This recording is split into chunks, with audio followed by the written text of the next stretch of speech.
This conference will now be recorded.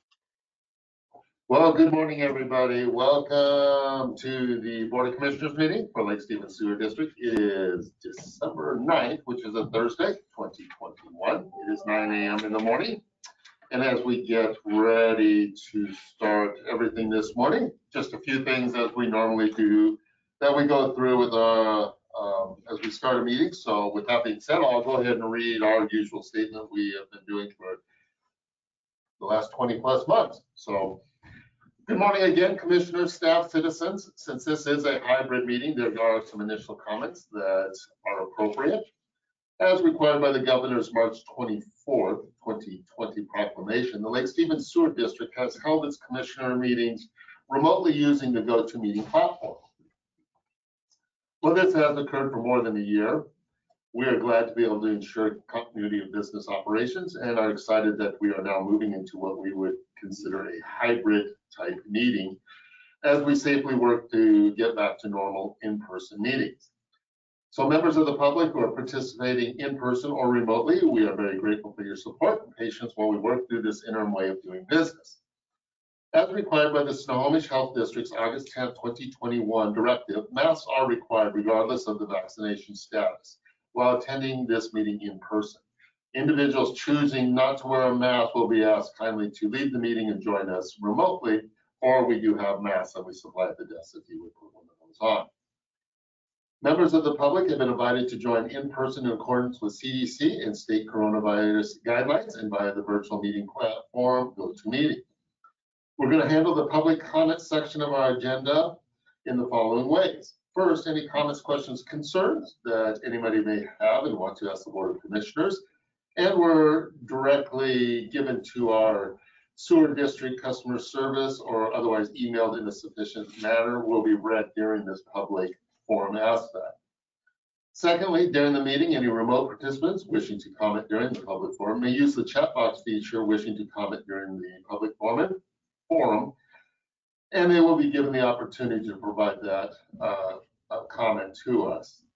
As you look at the GoToMeeting platform, what we generally look at is the little chat box. So if we do see it light up, our staff will obviously allow you the time to speak.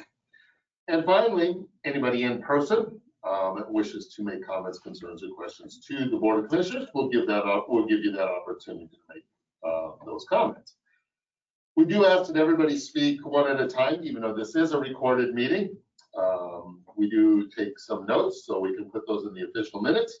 And if we're talking on each other, it does make it hard to decipher who was saying what. So with that being said, I would ask everybody, please join me in the Pledge of Allegiance. I pledge allegiance to the flag of the United States of America and to the republic for which it stands, one nation, under God, indivisible, with liberty and justice for all. Well, good morning again, everybody. Appreciate everybody taking their time this morning. We do have a pretty busy little agenda, but we managed to go through that pretty quick. So the next item up on our agenda this morning is going to be the agenda approval.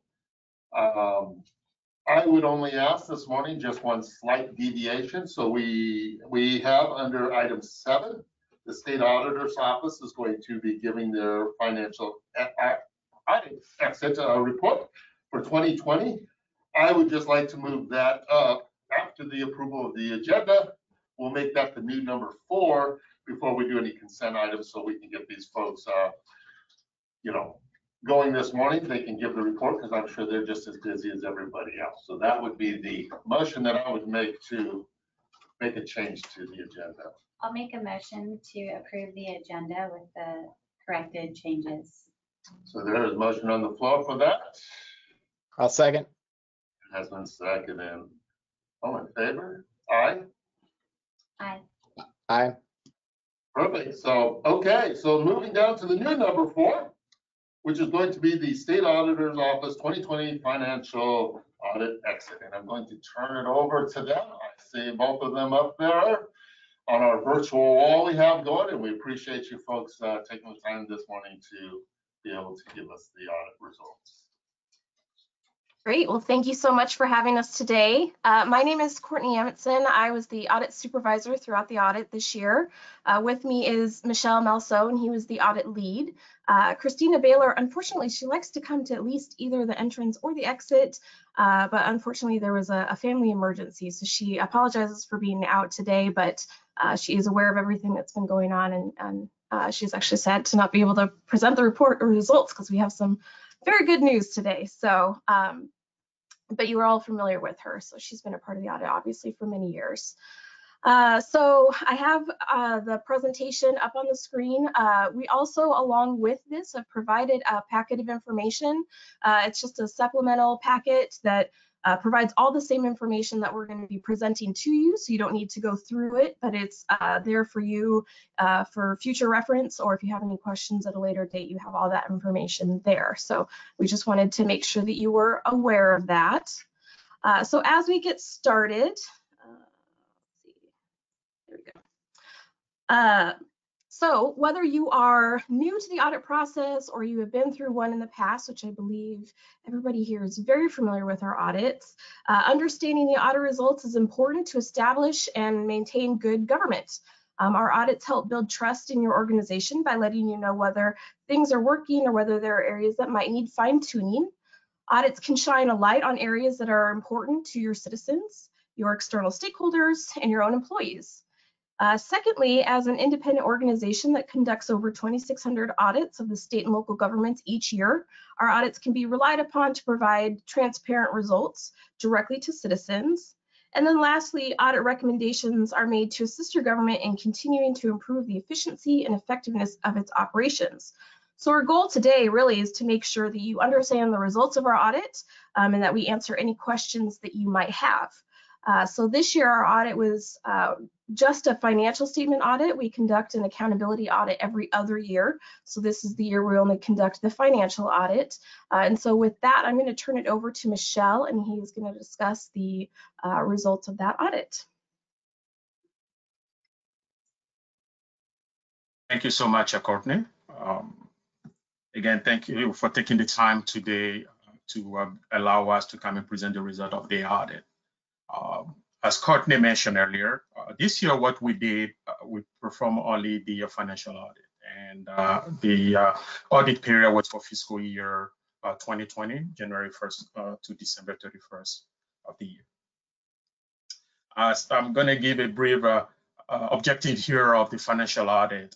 Basically, the financial audit is to issue an opinion of whether or not the information presented on the financial statement are free of error or can be relied upon to make any decision. With that, we are really pleased to inform you today that we delivering and we issue an unmodified clean opinion. And basically, in other words, that's exactly what you would like to see or receive, so that you can provide assurance that the financial statement that the district presented this year are fairly stated. In addition to that, our audit was conducted in accordance to government auditing standard. And those standards require us to look at the internal control and compliance over the financial reporting, basically what takes the process that the district has in place and the different steps that are performed in order to come back to the presentation of the financial statement. Again, after that, we are pleased to report as well that we didn't identify any significant deficiency in the internal control, nor did we see any deficiency that are considered to be material weaknesses.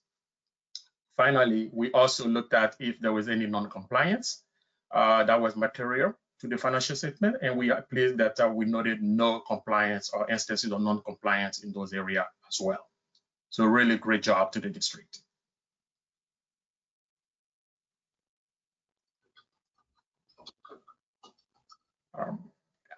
Lastly, the standard required us to inform the district if there were any uncorrected misstatement, and we provided those. There were a couple items that was uncorrected that we included into the packet. However, we are really wanted to inform the district that they were really minor and they won't impact the opinion that we were able to issue this year.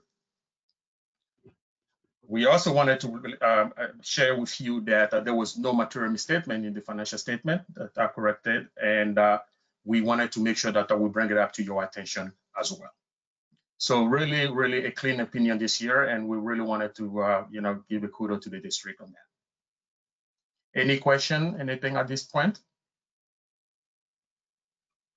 No, other than thank you. It's always a pleasure having the auditor's office come in and really take a look at how well our staff does and just verify that so we can, continue to keep and maintain the public trust that we are doing everything right for them, and that the state also looks that we're on the right track. So thank you.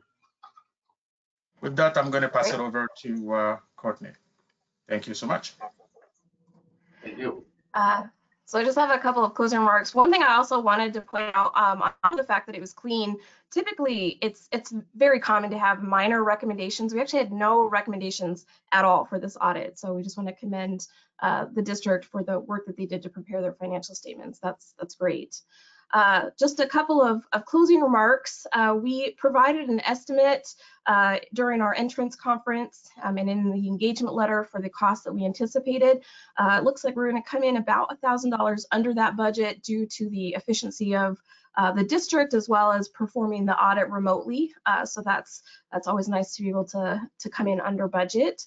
We have your next audit scheduled for the fall of 2022, so about the same time frame. At this point, we don't have you scheduled for a federal compliance audit. It's just going to be an accountability and a financial statement audit. If you do expend over $750,000 in federal funds, please let us know. We'll make sure to add that in as well. Obviously, with COVID and the federal funding that's been coming in, we've had more agencies need federal audits than in years past, so just something to be aware of. We did include our estimated costs within the packet that we provided you. It's on page 2. You will note that there is an increase from this year to next year, mainly because we will be conducting that accountability audit, so that's what provides the significant change. And then also, just to let you know, the report will be released, it should be next week. In years past would send an email with a link and an attachment to where the report is located, as well as an actual copy of the report itself. Or due to an increase in cybersecurity concerns, we now are sending instructions for how to find that on our website. So it is a little bit different, but you will still be receiving that email with clarification to how to find it. And then we will be providing an audit survey. We do appreciate any feedback, good or bad, but we do appreciate some response if possible. Feel free to send that on to anybody if anybody else has any response that they would like to provide. You can send it on to anybody that would like it. And then lastly, Michelle has a couple of highlights he just wanted to point out.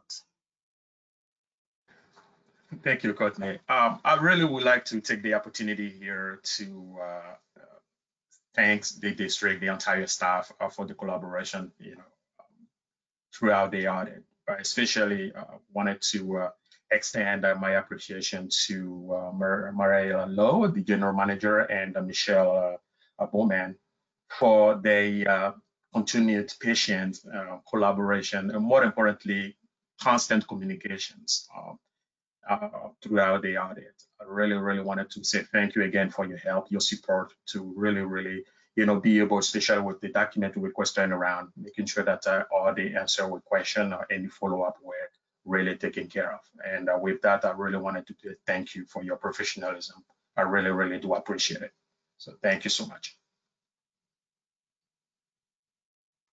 Well, thank you. We appreciate it. I know we've built a very good team here at the district, and it's so nice to get feedback from folks outside, reaffirming the belief that we have one of the best teams we would consider second to none. So thank you again. We always look forward to the audit. It's nice to have you folks come in. it feels like a regular basis. I've been doing this for a long time. I've seen you either on the sewer side, the fire side, or when I was at the city side at one time, we would see folks. So, pretty used to it, but thank you again. Really appreciate you guys doing your part to make sure that, we maintain that public trust. Well, thank you for having us today, and we will see you next year. Absolutely. Again, Right. thank you so much, everyone. Bye. Have a Take good care. day. Okay, well, excellent. Good job on the part of our team. It's always nice to have very, very good, clean audits.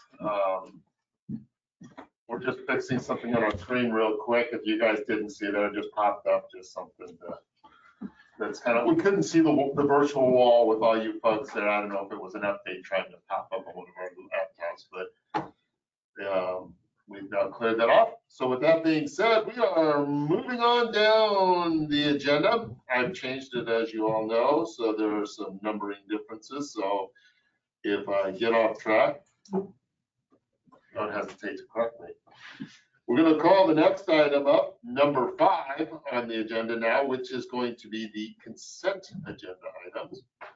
I know that we had the opportunity as commissioners to review those. And so, if that being said, I would entertain a motion to approve the consent agenda items. I'll make a motion to approve the consent items A through I. So there is a motion on the floor for those consent agenda items, A through I. I'll second. It has been seconded by Commissioner Koshi. Any further discussion? Nope. I'll go ahead and call for the vote. All in favor signify by saying aye. Aye. Aye. Aye. It has been approved. Thank you, everybody, on that. Moving on down, we're going to be into the public forum. This is item 6 now. I'll look to staff to see if we've received any emails, correspondence, anything of that nature. No. Not seeing anybody, well, nobody's emailed the office or notified staff they'd like something read during this aspect. I'll look to the virtual wall to see if the chat box is lit up, or anybody who's currently online that might want to have an opportunity to say anything. Not seeing the chat box light up or anybody signifying by waving at us saying they would love to speak. I will then move to the audience. Knowing that this is a hybrid meeting, we have nobody in the audience today, so maybe they're just not used to showing up to these yet. So with that being said, and there are no comments, we're going to go ahead and close the public forum at this time. If we moved on down the agenda, 7 has no old business. So we are going to move right into item 8, which is our new business. As you know, item A under the new business has already been completed. So we are going to move to the Capstone Solar presentation, and I will turn that to staff. Alrighty. So we have Joel Hansen and his team with us today with Capstone Solar, just to give the board an idea of what they could provide for us and if we want to move forward with that idea. So Joel, I'll turn it over to you now. Okay. Can everybody hear me fine? Good, okay. And I also have my director, David Nickel, here. He's director of solar for Capstone. Can you give me the ability to share my screen? I got a couple of slides I want to go through. I believe you are a presenter right now. Okay. Let's just see. It may be located at the bottom. Everybody's got a different aspect of how to from Zoom. Yeah, it's X'd out the screen share function here. I will give it another try on our end, see what we've got going. Okay. Oh, where'd you go? No. You got kicked out, too. Well, we still have David here. No pressure. I'm sure he'll rejoin us here shortly.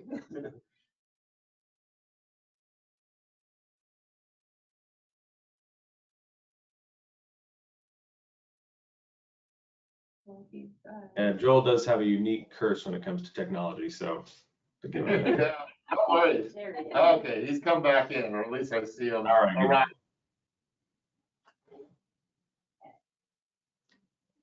Well, good morning, Joel. Hi. Still won't let me share. David, can you share at your end? I am also seeing that to share your screen, ask the organizer to make you a presenter when I hover over that button. Hey, I've been made the presenter. Oh, okay. Yeah, it looks like I'm controlling this meeting now. Okay. All righty, let me line that up.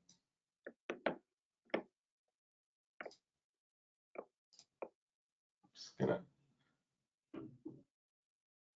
Well, I'll just start while he's getting that ready. This is a discussion that came about because we ran into Mariah and some of you commissioners at the Waswood conference earlier this year, and you mentioned that you had the interest in looking at putting solar on your administrative building, and you'd even gone so far as to get a quote for that, and that it didn't pencil out. And so we thought, well, maybe we can give you a second opinion, see if we can do anything better. The headline there is that we took a look at your building and it's not a good candidate for solar. The roof faces just aren't good candidates to make an efficient solar array. But we thought since you're already thinking about it, maybe there's some other opportunities within the district to go solar. So quickly, a little bit about Capstone. In 2003, Capstone Solutions was formed. We are a telecom contractor, design, construction, project management for the telecom industry.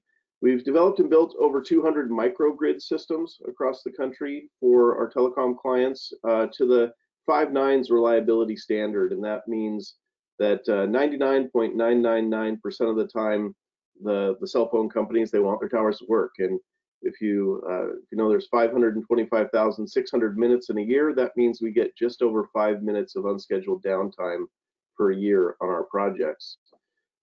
In 2008, we began developing utility scale solar projects across the region, primarily in Oregon, and currently we're building about 300,000 kilowatt, 300,000 kilowatt, 30 megawatts of solar a year in Oregon. And for the next 10 years, we built infrastructure that was added to the systems for AT&T, T-Mobile, Verizon, Portland General Electric, Pacific Power. And I just say that because we've been at this a long time, but nobody's heard our name because we've been doing business behind the scenes for big clients. So in 2018, we decided to bring our experience and expertise in utility scale solar to the residential and commercial solar markets. We work with commercial builders, municipalities, ports, school districts, utility districts. You can see some of the companies or some of the organizations that we've been working with in the past year. They're on the screen as well.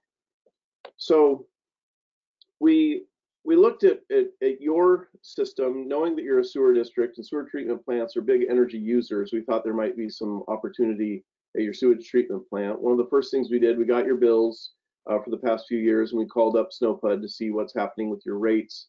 You may have noticed in October of this year, in the middle of that billing cycle, your rates changed. They went up a little bit. And when I talked to the folks at SNOPUD, they were insistent that this was not a rate increase, it was a rate change. And what happened is that for you, the first 30,000 kilowatt hours of power that you use is a little bit cheaper than it used to be. And then because you're using about 300,000 kilowatt hours of power at your treatment plant each month, that additional 270,000 kilowatt hours got more expensive. It's going to happen again in January of 2022 that they're going to change the rates again, and big power users are going to see an increase in their rates. And then it's also scheduled to happen again in 2023. What that means, I took your bills, I made some assumptions, just plugged in the same power usage over time out into the future, so that you'll see that the graph repeats itself. That's assuming in January of 2023, you'll use the same amount of power used in January of 2021. But with the new rates over time, you'll see the trend is going up. So what does that mean for Lake Stevens Sewer District? Where's the opportunity? We have been working on some projects with a program called the International living building challenge through the, oh, I'm sorry, there's a slide here I forgot. There's some other factors that are likely to increase your electricity rates. One, we can't build any more hydroelectric dams in Washington State, and that's where the vast majority of your power is coming from. The Washington Clean Energy Transformation Act says we must be carbon neutral by 2030. That's going to increase power costs. We're adding electric vehicles to our system, and when we hit about 14% electric vehicle penetration in the market, it will double the demand on our current grid in Washington State. We're expected to see a 20 to 30% increase in just the next 10 years. Electrified buildings, as we're moving our heating loads away from natural gas into electric, that's an additional demand on our system. And of course, utilities, they're going to need to build more capacity, and they're going to need to build storage, put batteries onto the grid so that they can take the solar that's created in the day and use it, give it to their customers at night. All of those costs will be passed on to ratepayers. So where's the opportunity for the Lake Stevens Sewer District? We've been working with the International Living Future Institute on their Living Building Challenge, and what this is it's a standard. It's like LEED certified. It's where developers want to get this certification for their buildings, and what it allows is some alternative zoning regulations. And I'll show you just an example of one of the buildings that we've worked on. But the Martin Seelig Real Estate is redeveloping the 400 Westlake building in downtown Seattle. And because of the Living Building Challenge, and because they want to comply with these requirements of Living Building Challenge, the city of Seattle has allowed them to add 2 additional stories onto the building. Wouldn't have been allowed under existing zoning, but under the Living Building Challenge, they get 2 additional floors on the top of their building. One of the requirements, though, is that they have to produce 105% of the power that building will need from solar. You look at in an urban environment, the footprint of that building is not very big, and so there's just not enough roof space to put that to generate that solar, not even close. And the roof space in an urban environment is valuable as rooftop decks and things like that. So we were able to work with the folks at the Living Building Challenge to create something called an offsite exemption. And what that means is that we were able to site, we worked with the city of Prineville in this case, we were able to site an array in the city of Prineville actually at their water treatment plant. And they take the power at below market rate. They signed a 25-year agreement to buy that power. They host the facility. We built it. The developer paid the capital cost of building it, and they get their power at below market rates for the next 25 years. So when we looked at your treatment facility, what that looked like was you have the opportunity to, with the unused real estate on your roof, that asset that isn't doing much for you right now except keeping the weather out, we could generate about 300,000 kilowatt hours of power per year. That'd be about 10% of the need for your treatment facility, and could enter into an agreement that you would be able to lock in your cost for that power. You'd be able to know what it would be for 20, 25 years, and could lock that in at below the rates you're paying. And so what we're looking to do is let you know about this opportunity. We think it's a great location for us to be able to site some solar, and so we'd like to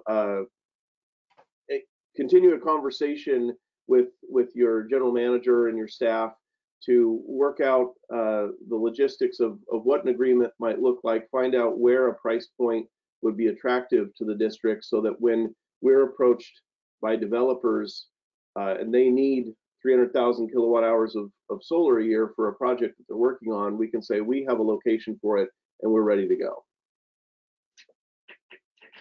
And that's it. We're happy to entertain any questions. Just one comment. I appreciate the presentation. Very crisp, by the way. I like how you start out, educate us a little bit, then dive into our specifics all in about 15 to 20 minutes. That's good work. One just cautionary note. I know that I think I know. Usually this stuff extends out more than a decade to be able to make sure it pencils, just because of the capex up front to be able to make this work. Now I don't know if this has come up in our discussion so far, but the district currently is an independent entity and we have a contractual agreement that we're going to merge with the city of Lake Stevens no later than in 2033. So any contractual commitment that we would consider that goes beyond that really is a broader conversation with our city partners, because it needs, and they end up holding the ultimate responsibility for the bulk of whatever contract or whatever it would be. So that would be the one piece of it. And Gene, I don't know, have you guys from the city, Gene is city administrator, has this been something you guys have looked at? Is this of interest, or where does this fall on kind of the interest level for the city? We haven't looked at it yet. We are looking at electric power stations and the like. We put one here at City Hall. We're looking at doing one out on the dock, actually, for electric boats that are up and coming. But we haven't entertained solar as of yet. But I think it's a good idea. It makes sense of what was just presented. I like it. Is this something that maybe we look at bringing a representative from the city and have kind of joint conversations, do this together on this one, or at least explore it together? Absolutely. Sure. I think that's great. Okay. Thank you.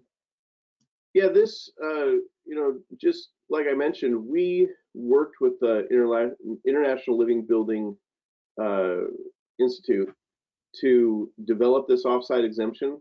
So Capstone is the only solar contractor to have built anything under this program so far, and we're getting questions from developers. They want to know if this is something that we can do for them, and so we're out looking for opportunities, places that we can build arrays that have a demand for the power, and in under the terms of the agreement, there's no capital expense for the host.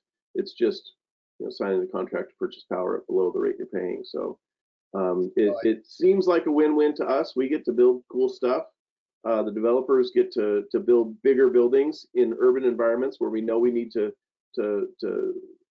concentrate our growth, and then your ratepayers get to save some money. Yeah, and our focus, certainly it's typically, the weighted value around OpEx is huge for us. And so if you look at our OpEx after labor, pretty quickly it becomes chemicals and power. And so this is, one of the big three, and it's something the city's gonna have the opportunity at some point to, have responsibility for. So if this is something that we could look at together and be able to defray that, because it seems like it's certainly worth it. Excellent. No, absolutely. I think, we have a utility. So Joel, and David, just the way we have a structure within our, our agreement that we have, we do meet at least quarterly with our city partners on just some of the things come down. And this would be something that obviously we'd have a discussion. In fact, I think we have a scheduled meeting next week. And so it can be an agenda topic item. And what we can do is see if there's a volunteer on the part of the city's 3 representatives they'd like to work, or appoint one of their staff members in the city, like we would do with our general manager, to work in defining and getting some better details and see how it'll pan out. Because you guys are probably pretty aware how the Growth Management Act works in the state of Washington, and we've got large comprehensive plans coming up for funds by the county and the state on which way and where growth is going to go. And unfortunately, in our state and even in our county, there isn't going to be much more expansion of what the cities are. They just are going to have to deal with moving up, meaning multi-story buildings and making higher density. So that gives the opportunity, what you guys are looking at, for some of these developers that are looking for credits to meet some of these requirements. So absolutely. Yeah. I'll just mention that I'm a planning commissioner here in Tumwater, where I live, and I just spent the last year running for port commissioner in Thurston County. So I see a lot of this stuff, and I know that was it just on the first, the Department of Ecology came out with Puget Sound nutrient agreement. So I've glanced at it. I'm not an expert, but I think your costs are going to go up. You're going to have to process the water more, and it's just going to keep coming. For us, we're looking for partners that kind of get that idea that electricity is going to cost more, and if we can get in and figure out a way to solve that problem starting now, it's well, having the largest solar array in the county and not having to pay for it would certainly be something to run for re-election on. Yeah. Well, no, we appreciate it. A great presentation and that. And like I said, I mean, you'll be hearing from Mariah now. And like I said, we have another utility meeting with our city partners next week. It'll be one of the topics we put on there and see which way, because obviously we have done a lot within the district to always look at ratepayer costs, and whether it means working with PUD on their lighting programs or other things. We're always looking for a way to reduce costs. So, thank you. Yep. Well, we appreciate your time, and we'll be in touch with Mariah. Thank you. Thanks a lot. Have a great day. Okay, folks, as we move on down in new business, I'm going to call it item B now. This is the ratification of a memorandum or an MOU incorporating clerical support employees to the operations and collections bargaining unit. So I'm going to open that up to the staff to give us the overview of this. All right. So if you'll remember, our administrative staff applied to FERC to become unionized. That was certified back in July by FERC to incorporate the rest of our staff with the exclusion of human resources, the general manager and the assistant general manager, into the existing bargaining unit. And so we then proceeded with collective bargaining for that group, in what the existing CBA was and what would apply or not apply to the administrative support personnel. So it's been a process that we've made it through, and we have a tentative agreement at this point, and we're just looking for board ratification of that memorandum of agreement to finalize the incorporation of those administrative employees. Perfect. I'll open it up to the board members. Comments, questions, concerns, thoughts, ideas, motions? I'll make a motion to approve the ratification of the memorandum agreement incorporating the clerical support employees to the operations and collections bargaining unit. Okay, so there is a motion on the floor for the memorandum of agreement for that incorporation of clerical support employees to the operation and collections bargaining unit. I'll second. And it has been seconded. Any further discussion on this? Not hearing or seeing anybody jump up, I will go ahead and call for the vote. All in favor signify by saying aye. Aye. Aye. Aye. It is carried. Thank you for all the work on that. I know that that has been a long process. They always are, but that's, there's nothing wrong with that. And make sure that, we did everything right and everybody seems to be satisfied. So I appreciate it. Let's move on down to item C, which is resolution 1017. This is formalizing support for including Snohomish County docket XXI or 21, however you want to put it. Applications submitted by the city of Lake Stevens and private individuals in the final docket for further review and evaluation as part of the 2024 Snohomish County Comprehensive Plan update. All right, so this resolution just formalizes board support for moving 6 docket requests forward in the process rather than killing them prior to a hearing. So we've been approached by both the submitters of some of these docket requests as well as the city to send this along with a letter to the Snohomish County Council, just encouraging them to consider these requests and allow them to move forward in the process to have a hearing on the request. Yeah, so this has been reviewed by legal and is recommended by staff. Okay.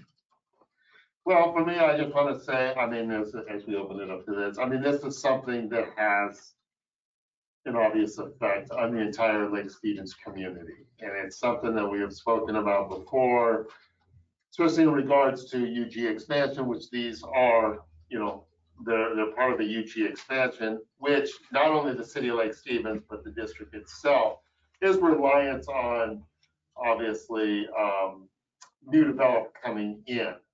These, in my opinion, make some logical sense for us to move forward on that, as I had spoke once before with council member Peter Shagan, that, you know, I would support anything that, you know, I think being a longtime community member and seeing a lot of the things that we've been doing, you know, this is something that is just part of that partnership as a sewer district, that we do that. And, you know, I know that there's a lot of things at play. The county council gets to weigh in on it, along with the exec's office and a lot of the planners and that. But, you know, I think this is something we need to do to be able to, I think, support the interests of the community of Lake Stevens and for us to continue to forward. So that's the only thing I really have to say. I'll let the other commissioners speak if there's something that they want to say on it. The floor is open.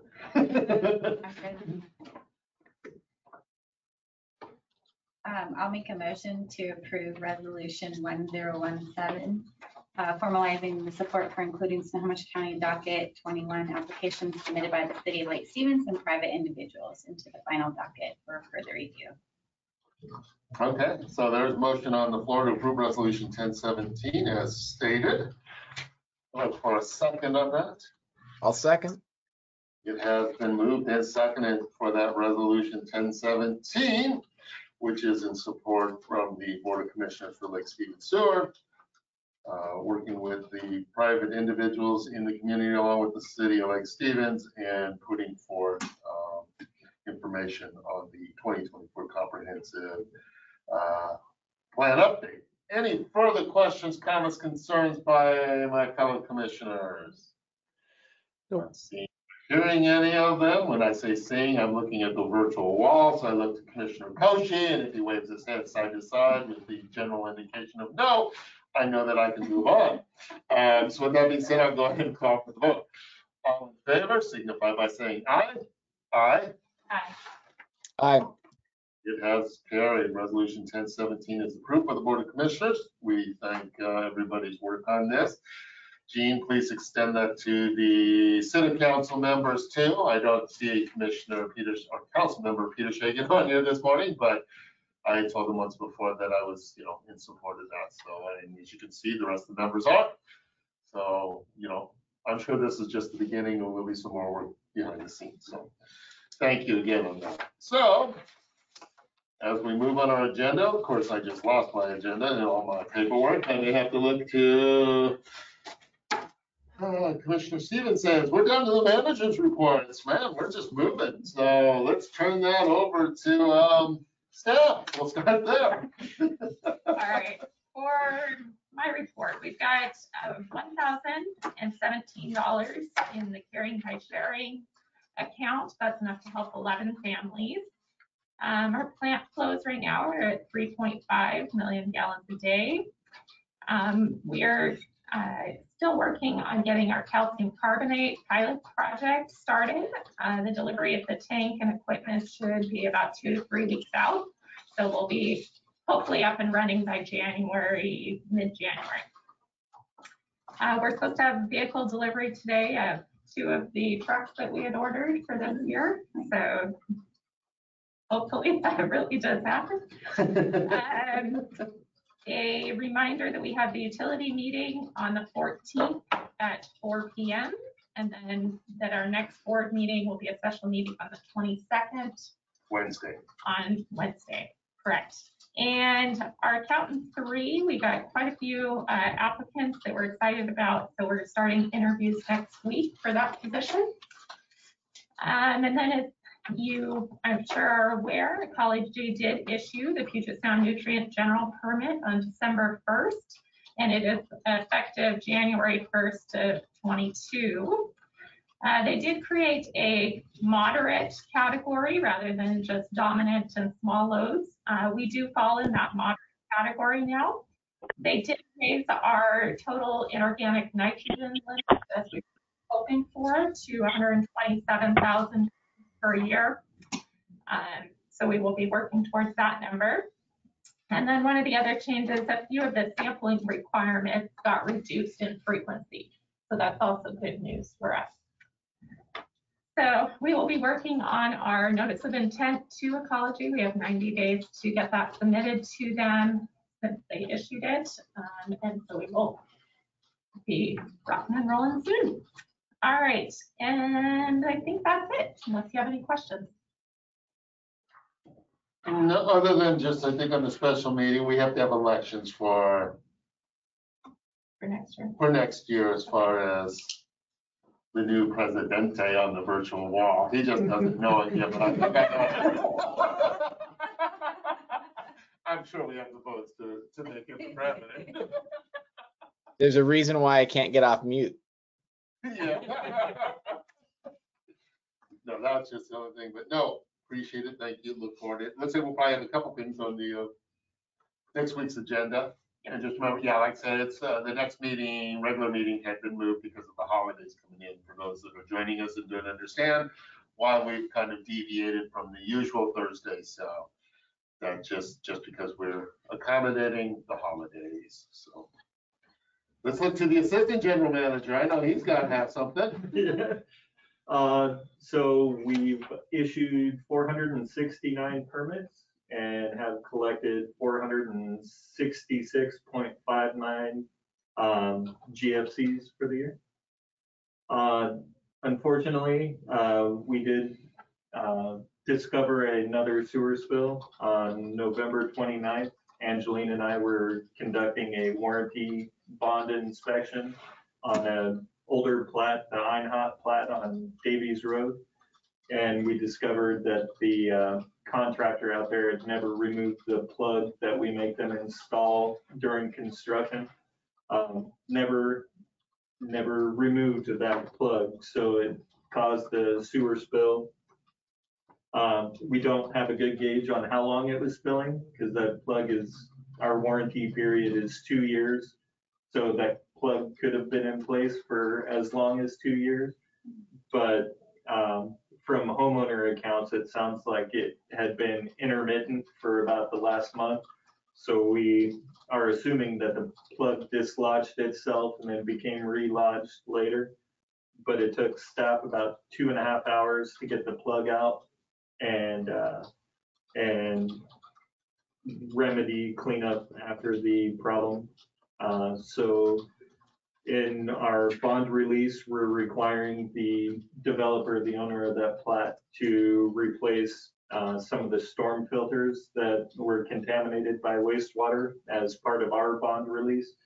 And hopefully we'll have that resolved relatively quickly. We have also changed our policy. Generally, we inform the contractor when they can remove the plug after the title transfer is recorded. And we're changing our policy to have our inspector visually inspect it come out of the sewer line. Because we've caught a couple of these, and during the 2-year warranty period, the owner of the plat is responsible for maintaining the system until that bond is released. And in this case, that didn't happen well. So we made all the appropriate reports to Ecology, the city, and the health district, and have not gotten any negative feedback from any of those parties. So yeah, and that's all I got. Okay, well, yep. With all the development going on in this community, there's bound to be something that happens. I mean, there's just so many things, there's so many moving parts. And so, you know, the developers at times have checklists and everything else, but things do miss. We're fortunately it just didn't become a bigger catastrophic. Yeah. So excellent. Any questions from Commissioner Koshi? No, I'll just have to see where I have to go and look at the map and see if I got some of the flow onto my acreage downstream on most of Davies Road. So be great. I'm here to help. I'll give you some PPEs. You can go on out there and. City and district staff have been working on tracking down how far any flow from that system might have gotten. So. Yeah. No, I appreciate the work. Well, let's move on down. City report. Gene's on board. Good morning, Gene. You are on. Good morning, everybody. It's good to see you. Thanks so much for supporting resolution 1017. We appreciate that, and we'll just continue to work that, and hopefully we get some traction to keep moving forward. Just want to thank the district for their participation in helping the city with the accreditation of public works. We've had a few meetings, and we're getting a game plan. It's going to be a heavy lift, but it'll be good for all of us to work together and accomplish that goal. Down at Public Works, we held a what we call the snowplow rodeo. So the trucks are fitted with snowplows, and we set up an obstacle course down there to run the crews through to get them ready for the season. So Jonathan, if you guys need any plowing and getting a pension anyway, please reach out to Aaron, and we'll get over there to help you guys out. The last thing I have for everybody is the bids came in for the Highway 9 and 24th roundabout, commonly known as the Costco roundabout. They came in favorable, so we gave the State Department of Transportation the green light to go ahead and award bid. So that project will move forward and start this spring. So we were relieved to see those bids come in good. So other than that, happy holidays to everybody, and we will see you at the Utility Committee meeting. You too, thank you. Appreciate it. So let's move on to Commissioner's report. We'll start with Commissioner Koshi. Just one thing I got is a comment about the audit. I know that audit was in the middle of some transitions that we did in our finance and accounting departments, and so that always provides a new level of opportunity for others to step up, Michelle and others, and I appreciate that. And it's nice to land the plane at the same results. So I'm sure that was exciting for folks in those seats, but appreciate the diligence and expertise, and thank you. That's what I got. Perfect, thank you. Commissioner Stevenson. Yeah, I just want to say that I think the staff does an amazing job, and it's, the state agency also saying that you guys are professional and patient and flexible, and, no recommendations, everything is good. I love that. I love being part of this team. So good job. Excellent. And I would just reiterate all of that. I think we have a great team. You're not as nervous as you used to be there, Michelle. I know that sometimes it can be nerve-wracking when you're at the tip of the spear. I get that. So, but you got great support all around you. You're doing an excellent job. And, the audits and that, you'll get used to them. I mean, you should be used to them somewhat. They seem to visit us every year. So, that's just part of our overall process. For us as the board members, it's pretty easy because we just have an entrance and an exit, and we say, yeah, we'll work with you, but you guys do the heavy lifting. So thank you for doing that. We truly appreciate it. We don't anticipate an executive session as I look to my left. I look to see if Brad's going to tell me otherwise. I should say look, but here if Brad's going to tell me otherwise. I look to my right. I'll leave it to Mariah whether an update on pending litigation is appropriate. I don't think we need that. Nope, we're good. That's plus. Okay. It's our holiday bonus for us. No, I mean, it's still another 2 meetings as well, but hey, the 1 week's not over. So, with that being said, it would almost be record time, but it's not really. So we really look forward to next week's meeting and everything like that. But I would Entertain a motion to conclude this fine meeting. I'll make a motion to adjourn. There's a motion on the floor, unseconded. All in favor? Aye. Aye. Thank you, everybody. Take care, everybody. We'll see you all next